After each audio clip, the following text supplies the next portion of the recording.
É que a gente não confia nessa justiça capenga, no Brasil capenga, que vocês transformaram. Já é um claro sinal de que algo muito errado está acontecendo. E alguns acham ainda que vai dar certo. Não vai dar certo. Ele toma decisões achando que nunca será atingido. Fala pessoal, sejam bem-vindos a mais um vídeo aqui no canal. Mas antes desse giro, deixe o seu like, se inscreva no canal e ative o sininho. E também deixe aqui os seus comentários. Vamos ao giro de notícias atualizadas.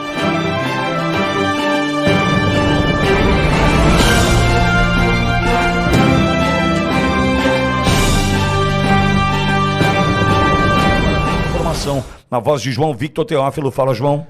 Pitori, tem um texto do portal UOL que diz que a pretensão de Bolsonaro de obter socorro de Donald Trump para reverter sua inelegibilidade e retirá-lo da rota de uma condenação criminal inspirou comentário ácido de um ministro do Supremo Tribunal Federal. Qual o nome do ministro?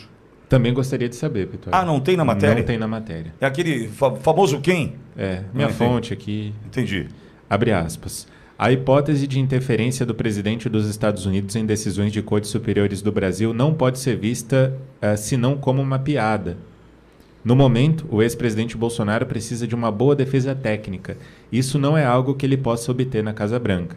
Fecha aspas. Impedido por Alexandre de Moraes de comparecer à posse de Trump, na segunda-feira, Bolsonaro será representado por Michele Bolsonaro. O ministro do Supremo, que nós não sabemos quem é, evitou fazer prognósticos sobre a revisão das decisões do Tribunal Superior Eleitoral que resultaram no seu banimento das urnas até 2030. Limitou-se a dizer que, abre aspas, eventual reversão seria submetida a um veredito final da Suprema Corte. Fecha aspas. Esquivou-se também de prever o futuro criminal do capitão, abre aspas. O doutor Paulo Gonet, procurador-geral da República, ainda nem decidiu se irá ou não oferecer denúncia no caso da tentativa de golpe de Estado. Fecha aspas. Irônico, o magistrado declarou que, abre aspas, o apelo à suposta influência de Donald Trump não combina com o propalado patriotismo do indiciado, pois supõe que o Brasil seria uma república capenga, cujo judiciário estaria sujeito a interferências imperiais do presidente de uma nação estrangeira. Fecha aspas. De resto, disse o ministro, abre aspas, a manifestação de Jair Bolsonaro desrespeita a competente equipe de advogados que o assessora. É nos seus defensores que o investigado precisa confiar, não em Trump. Fecha aspas. É que a gente não confia na justiça no Brasil. Terminou, João? Sim. É que a gente não confia nessa justiça capenga, no Brasil capenga, que vocês transformaram, né? Nessa situação capenga que a gente vive hoje. Olha que triste, Olavo, Walter e audiência da Ouriverde Brasil. Você consegue, né, através de um texto, através de uma fala, você consegue desvendar de quem se trata, né? Esse texto tem um quê de Gilmar Mendes. Esse texto tem um quê de Barroso, sabe assim? Para mim tem uma cara de Gilmar, tá? Até mesmo porque fala mais do que o Homem da Cobra, né? Adora falar, deve ter falado alguma coisa para o Josias, depois deve ter, entre aspas, se arrependido e falar, só guarda a fonte. E aí não pôde dizer o Josias de quem se trata. Mas olha que triste, quando a gente fala de ironia, que contém ironia no texto, né? Por exemplo, não, o Bolsonaro tem que confiar na sua defesa técnica. Espera um pouquinho, é claro que ele confia. O Dr. Paulo Cunha Bueno é um brilhante jurista, é um exímio advogado, num Brasil que está sem Constituição, um Brasil que ninguém respeita absolutamente nada. Não adianta ser um bom jurista, ser um bom advogado, não adianta ser bom, porque quem vai determinar é a cabeça de vocês. Então não adianta ser bom aqui no Brasil. Não adianta ter uma boa defesa técnica se vocês tiram da gaveta qualquer outra Constituição que foi promulgada e eu não vi enquanto eu dormia, provavelmente. Vai defender quem do quê? Se, na verdade, é o que vocês querem que vai acontecer, independentemente de técnica, de texto, de lei. Agora, contém ironia. Eu fiquei pensando, será que eu perdi o mané numa mola? Perdi a mané na mola? Será que é ele? Né? Você vê, você escolhe o que você quer. Porque ironia não falta para essa turma. Só que o cara fala, se arrepende e depois pede para tirar o nome do texto. É isso que está acontecendo no Brasil hoje. Então os caras, veja, uma publicação como essa, no dia da posse, mostra que quem tem medo também. Porque sim, poderá vir. Só lembrar esse ministro, né? Provavelmente seja ele, né? Lembrar esse ministro do seguinte: se o Lourão, se Trump quiser falar assim, turma, acho que é melhor a gente parar de vender diesel para o Brasil, hein? 3 dias sem vender diesel para o Brasil, Porque tá muito ruim lá a história lá. Tá... Vamos lá. Tá? Gente, vamos taxar agora não sei que produto vindo assim. Desmonta o país. E aí eu quero ver quem é que vai aguentar. Pode estar encastelado, pode estar aí sob a proteção de uma redoma, de uma bolha, pode estar onde você quiser. Vai chegar em você também. E não adianta dizer que isso é para proteger, livrar Bolsonaro. Não, não. É a vida como ela é. E é isso que vocês vão ter que enfrentar. Agora, Olavo, para mim é Gilmar Mendes. Assim, tô chutando pela fala, por gostar de falar e depois ter se arrependido, provavelmente, que vai que o Lourão lê esse texto, hein, Olavo? Vamos usar esse anonimato para fazer uma crítica mais dura, né? Não sabemos quem é, então podemos criticar de maneira mais dura. O jeito tem, né? Daquele que fala com a repórter lá na hora, né? Pelo celular, né? Depois a repórter tem problema, o cara sai na defesa. Quem será, né? Quem será? Mas, enfim, influência capenga imperial. Mas se a justiça brasileira, e parece que talvez esse ministro, que nós não sabemos quem é, que é uma incógnita, recebe influência capenga do governo federal. É triste ver a justiça polarizada por aspectos políticos, a justiça enviesada na política. É triste ver ministros manifestando suas preferências ou seus julgamentos antecipadamente. Agora, Pittoli usou uma expressão que chamou muita atenção, a bolha, né? Talvez o tão importante STF como Corte Suprema, como Corte Máxima, como palavra final da Justiça, importantíssima, mas esteja se perdendo numa bolha, esteja se perdendo em juízes ensimesmados, achando que não há influência mundial, que eles estão tão empoderados, são tão donos de si, que estão alheios à influência mundial. Isso chama arrogância. Arrogância. Está ficando arrogante, se achando empoderado demais. E precede o que essa arrogância? A ruína. Por isso que eu gosto muito da Bíblia. A Bíblia é a fonte suprema de sabedoria. A ruína vem em seguida à arrogância. E é triste de ver um tribunal tão importante pautado em ideologias de esquerda, mas talvez o nosso coração se anime, porque a ruína é o próximo episódio. Walter, você acha que não tem nenhum sentido agora a posse de Trump, Bolsonaro imaginar que Trump pode ajudar, né, nesse processo em função de tudo o que está acontecendo aqui, que na verdade Bolsonaro o presidente só deveria acreditar, né, na sua defesa técnica. Que defesa técnica que num país que não tem Constituição, não tem lei, não tem Código de Processo Penal? Esses caras de uma hipocrisia, de uma arrogância, de uma prepotência, dá asco, né? Agora, hein, Walter, mas o nome do ministro não apareceu, que eu acho um ótimo sinal, hein, Walter? Eu acho que não tem defesa técnica possível. Não tem, porque aquilo que antigamente se chamava de garantia do direito penal acabou, dependendo da posição política de quem está no banco dos réus. Tu falou em ironia, sim, é ironia essa fala. O Olavo falou em arrogância, sim, é arrogância, e eu diria que é mais ainda uma qualidade, é perversidade, é maldade o que nós temos visto, né? Por que dizer isso? Não, ele tem que confiar na defesa, não há argumento que um advogado possa esgrimir. Eu diria assim, nem Deus, né? Claro que para Deus tudo é possível, mas hoje, até se a gente nem questionar a competência dos advogados que estão constituídos aí, mas qualquer um, né? Se a gente ressuscitar um Sobral Pinto, nem ele seria possível ou capaz de fazer com que essas coisas mudassem de rumo ou de destino. Nós acabamos com o iter criminis, quer dizer, a cogitação, o pensamento passou a se tornar crime nesse momento. Nós acabamos com o princípio da dúvida razoável. Nós acabamos com a necessidade do dolo, que a gente chama no direito penal de elemento subjetivo do tipo para caracterizar ou perfectibilizar, a linguagem técnica, um tipo penal. O Ministério Público jogando junto nessa mesma história, ou seja, uma tomada geral do poder. E é isso que eu tenho dito, o que eu tenho denunciado. Quando a gente falava da Argentina e do Milei, agora dos Estados Unidos, e é exatamente por esse fenômeno que nós estamos falando agora do nosso judiciário, que eu acho que o problema no Brasil é muito pior do que o da Argentina ou dos Estados Unidos. Porque, eventualmente, amanhã depois, mesmo que o eleitorado decida e vai decidir uma mudança dos rumos e do destino do nosso país para uma outra perspectiva e uma outra visão, o governante não conseguirá governar, Pitoli.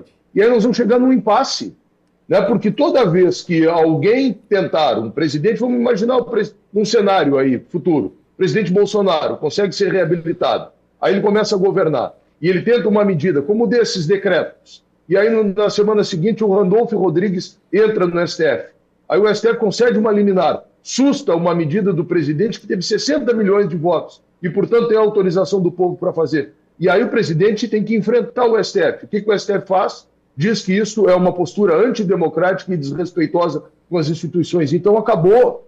As pessoas não conseguem, mesmo eleitas, não conseguem mais governar. Nós chegamos nesse impasse no nosso país. Por isso que eu vejo que no Brasil, infelizmente, será muito difícil, muito mais difícil a gente superar isso que nós estamos vivendo. E vejam, não é só no STF. Eu compreendo a dor do presidente Bolsonaro. Eu agora, esse ano, não pude concorrer.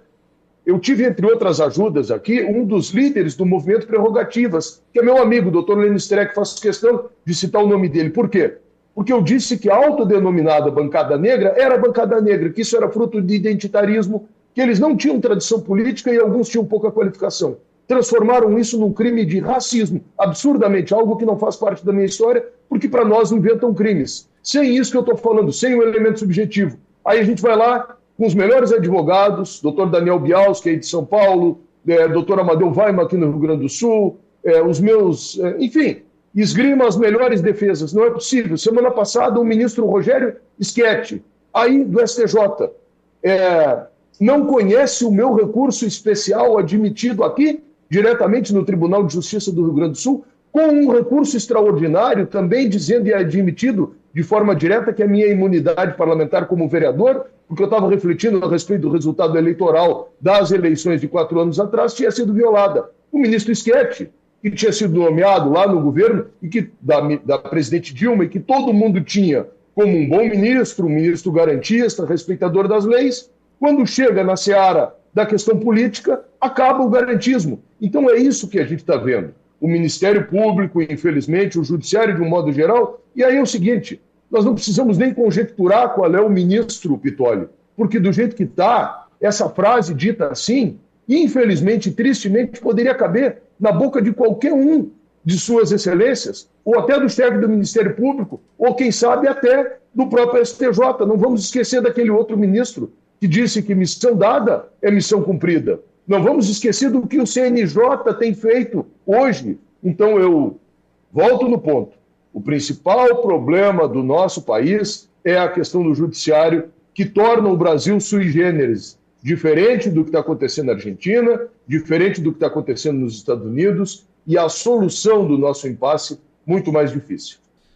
O Brasil está vivendo uma realidade tão distorcida, tão distanciada da normalidade, do respeito à Constituição, a direitos fundamentais, que algo incrível está acontecendo. Hoje, nós ficamos preocupados pela proteção e segurança e liberdade daquelas pessoas que falam o que pensam. Você já parou para perceber isso? Que se você tem alguém na sua família que vai lá na internet e dá a opinião dela sobre essa ditadura ou sobre Alexandre de Moraes, você se sente preocupado por essa pessoa receber a Polícia Federal, ser presa, ter suas contas bloqueadas. A gente tem preocupação com quem dá opinião. Direto, quando eu tô na rua, uma das primeiras coisas que as pessoas falam para mim, Gustavo, cuidado, fala menos, você vai ser preso. Eu falei, peraí, só da gente estar admitindo esse medo já é um claro sinal de que algo muito errado está acontecendo. Tem um jornalista que ele, ao longo dos últimos meses, um ano, conseguiu conquistar muito a minha admiração, que é o Pavinato. Conhece o Pavinato? Esse aqui, ó. Esse aqui é o Pavinato, tá? Esse é um cara que eu tô cada vez mais preocupado com ele. Eu já tô preocupado que a qualquer momento ele vai ser preso. Olha um trecho de um vídeo dele pra você ver. O que a gente vive no Brasil hoje, o que é imposto no Brasil hoje, pelo MSTF, que é um arremedo de Supremo, porque é um Supremo formado por usurpadores sem notável saber jurídico, O que o Brasil vive hoje é um governo de atos sem a hombridade, sem a honradez, sem a generosidade da institucionalização.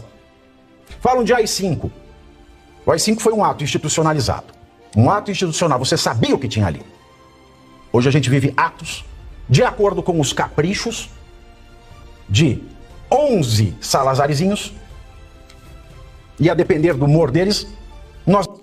Ou seja, ele desce o sarrafo. Eu sinceramente não sei como que esse cara não foi preso ou não recebeu a Polícia Federal na casa dele. Talvez porque ele é um jornalista de renome, aí fica meio difícil. Mas lembrando, Pavinato, Alan dos Santos, Rodrigo Constantino, Paulo Figueiredo, também já passaram por isso. Aí, por que eu tô gravando esse vídeo? Por causa dessa postagem do Pavinato no X dele chamou a atenção. E nos grupos do WhatsApp já viralizou. Que é essa aqui. Eu achei um texto... Isso aqui para mim foi um dos melhores textos que o Pavinato já escreveu e eu vou fazer questão de compartilhar com vocês, tá? Vou aumentar aqui. Leia esse texto e me fala, isso aqui não é tudo. Moraes manda prefeito isso. Moraes manda o governador aquilo. Moraes prende o governador. Moraes nega a viagem, é inocente. Tem a última que ele não colocou, que é Moraes manda derrubar muro do prefeito, né? Tem a prerrogativa da presunção de culpa alheia e ainda acredita com a força da Pitts Paulina nos confessores da culpa alheia. Moraes nega o direito a quem o tem. Nega ao próprio direito o direito de ser direito, se esse direito não for tão justo quanto o seu keuseniano juízo fundamental. Moraes monitora insuspeitos. Moraes manda achar provas, abre processo, julga, nega recurso, aplica multa, executa a pena. Moraes prejulga no jornal, intimida por castigos exemplares. Vitimado, Moraes prende. Moraes desfila em solenidades nacionais, recebe homenagens de quem precisa dele ou precisará, dá entrevista na TV. Moraes é aquele que sempre discursa mais, mesmo em evento alheio. Moraes tem acessos públicos de ira. Moraes não precisa cumprir a lei. Moraes manda cumprir a lei que não existe. Moraes e sua família estão cada vez mais ricos. Moraes desafia os bilionários. Moraes desconfia do chefe de Estado e o governo da maior democracia do mundo, se referindo ao Trump. Moraes define o que é arte e o que não é arte, o que é mentira e o que é verdade, o que é científico ou não, o que não se pode debater em público. Moraes julga a Constituição e não conforme a lei maior.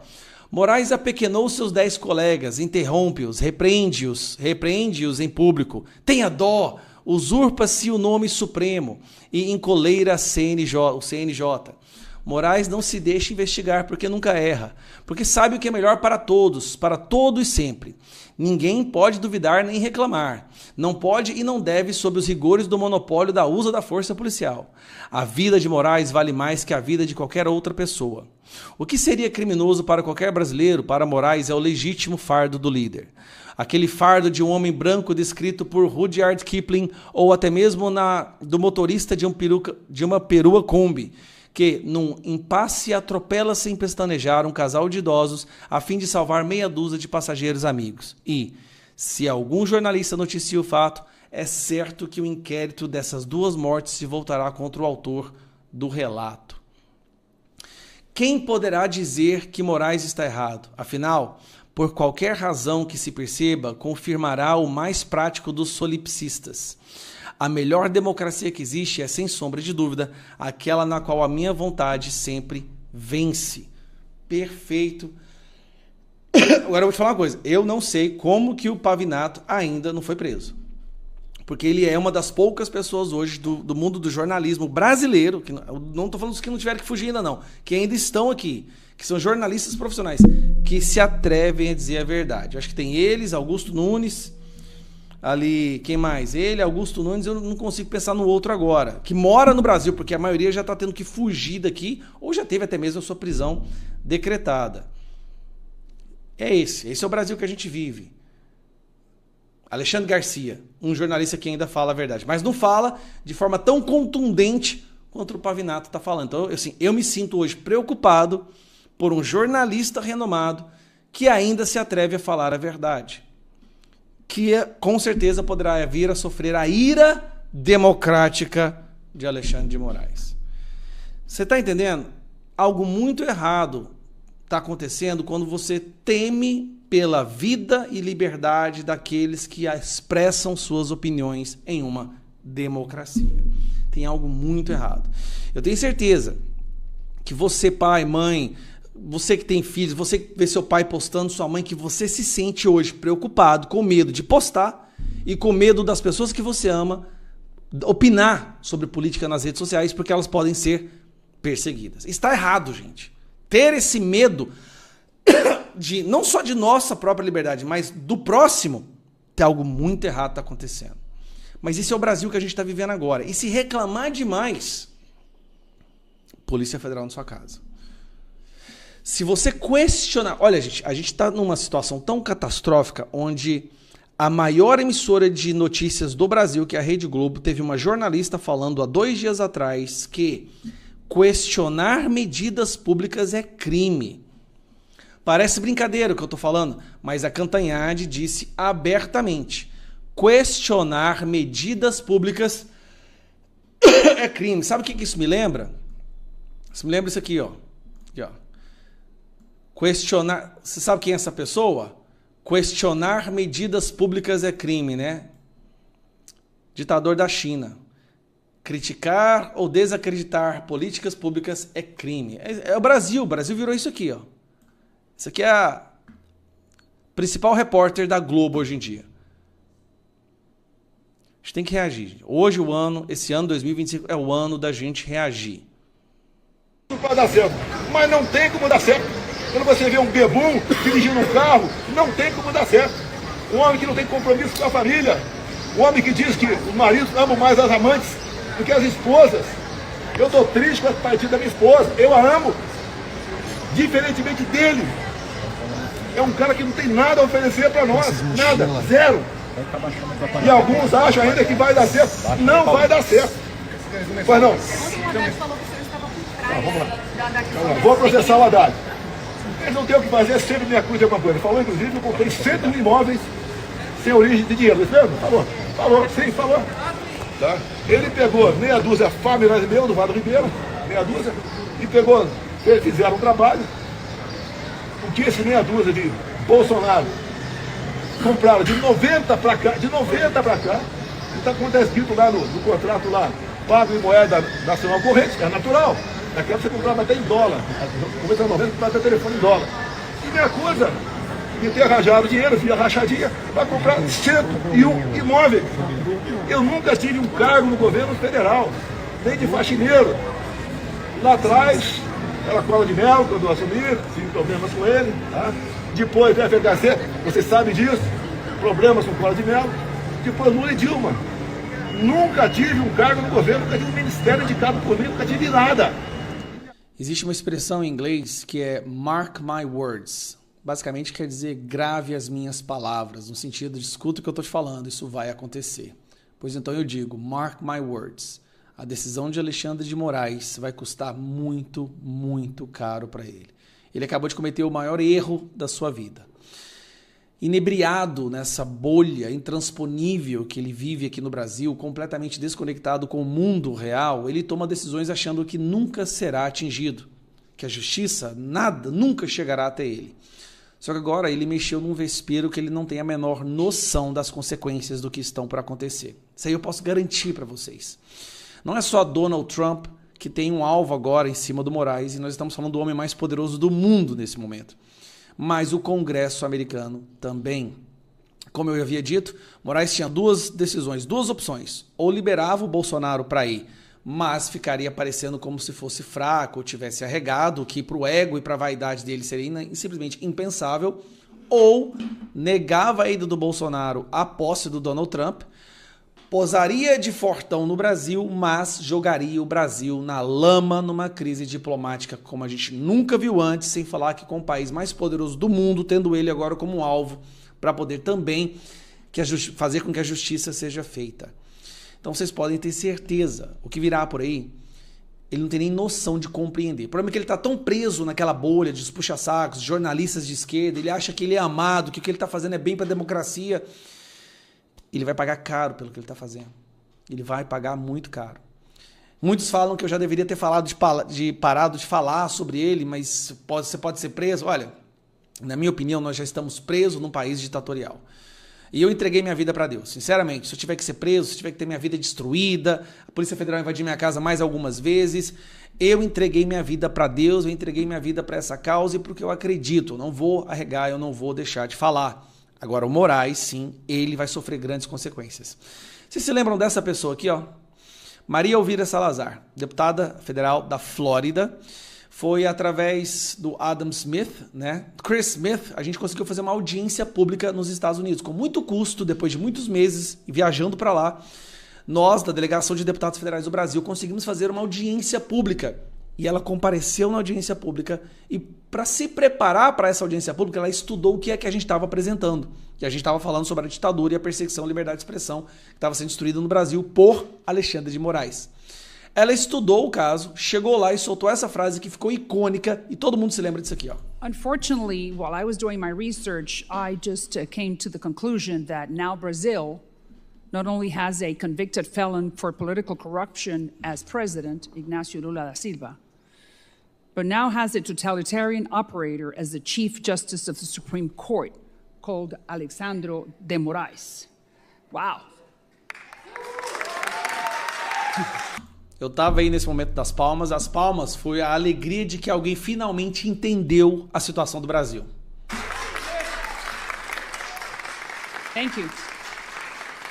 I mean, there's nothing to celebrate. Poor Brazilians. They deserve a lot better. Bom, depois que o Trump foi eleito, ela teve essa fala aqui. Presta atenção. And Alexandre de Moraes should know that he is just a Supreme Court justice. He is not God. That there is a democracy in Brazil that he needs to respect, starting with freedom of speech. Pois bem, você se lembra desse momento? Aqui ela chama o Alexandre de Moraes de operador da ditadura no Brasil. Nesse momento aqui, ela chama Alexandre de Moraes de operador da ditadura do Brasil. Pois eu tenho uma notícia para vocês. Tá preparado? Opositora a Moraes chefiará Comitê Internacional na Câmara dos Estados Unidos. Moraes foi alvo de Maria Elvira Salazar, deputada que presidirá o Subcomitê de Assuntos Ocidentais na Câmara dos Estados Unidos durante o governo Trump.